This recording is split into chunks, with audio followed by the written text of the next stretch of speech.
Raiisul wasaaraha xukuumadda federaalka Soomaaliya mudane Xasan Cali Kheyre ayaa qudbad ka jeediyay maanta madasha 19aad ee Doha.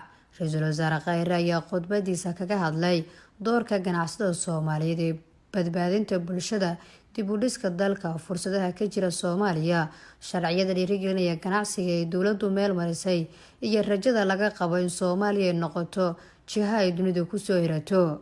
Raiisul wasaaraha ayaa cadeeyay in markii ay burburtay dowladii dhexe ee Soomaaliya waxa kaliya ay bulshada Soomaaliyeed ku badbaadeen uu ahaa ganacsiga gaarka loo leeyahay oo hantay kalsoonida dadka ay dhaqaalaha ka sameynayaan. Remarkably, the strong and vibrant Somali business community became the backbone of our nation for 30 years, providing much-needed goods and services. Even at the time when movement of people from one region of Somalia to other was restricted due to conflict, it was only the business community that accessed every part of our country.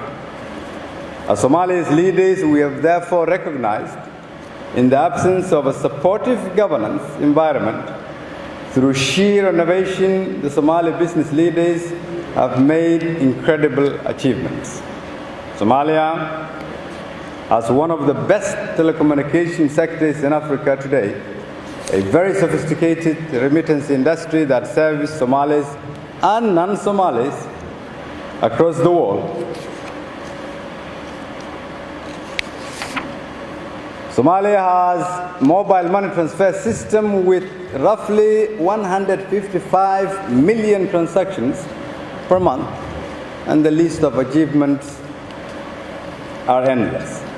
To build on these achievements by our business community, it became our vision to fully unlock the economic potential of Somalia by simply rebuilding trust in government in order to grow our economy and our businesses. Because as successful as our business community has been, they have lacked a trusted government that facilitated their growth and bring the world's investors to their shores.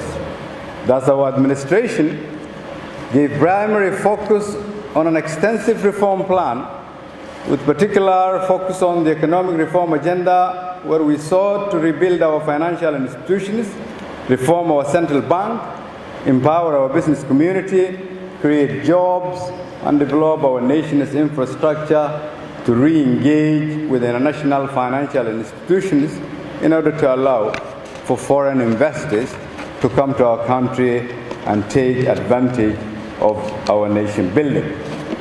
Raiisul wasaaraha ayaa qudbadiisa ku sheegay in dowladda ay dadaal badan ku bixisay dhiirigelinta ganacsiga iyo ganacsatada una sahashay in Soomaaliya la maalgashado. 3 sano ee la soo dhaafayna ay dowladdu meel marisay sharciyo muhiim ah.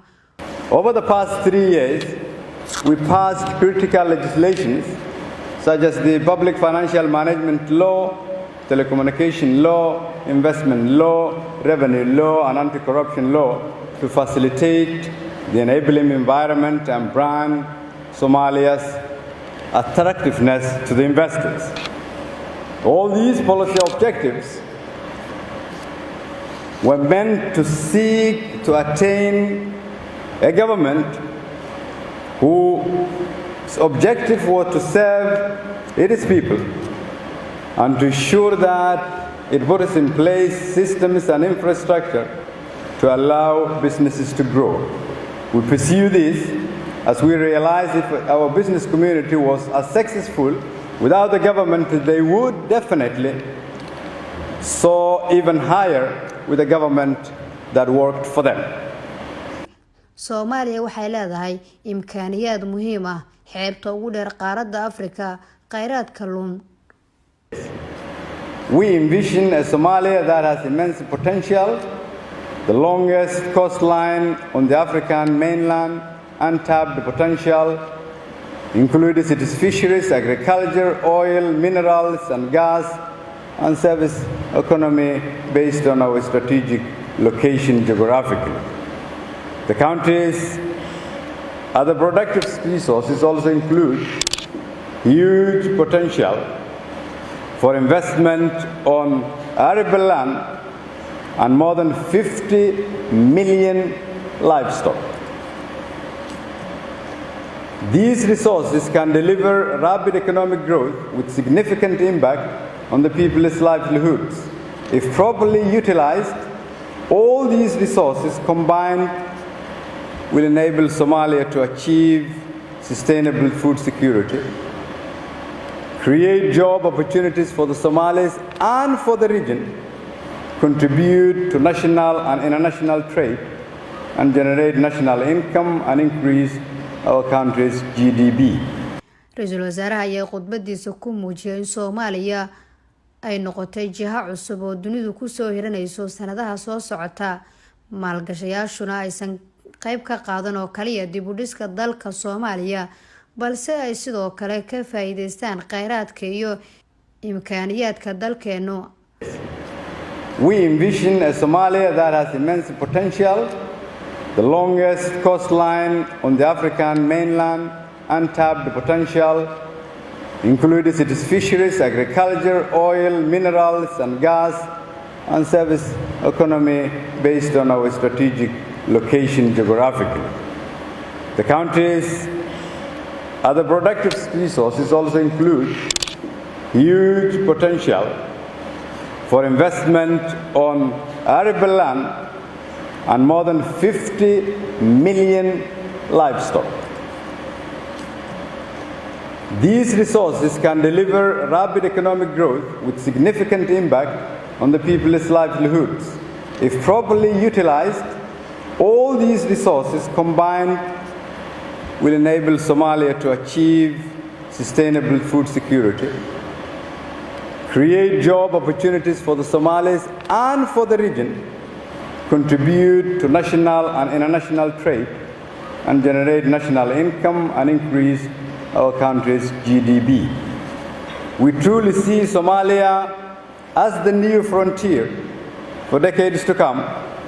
We hope that in the near future, foreign investors would participate not only in rebuilding of the state, but also take advantage of the potentiality of our nation.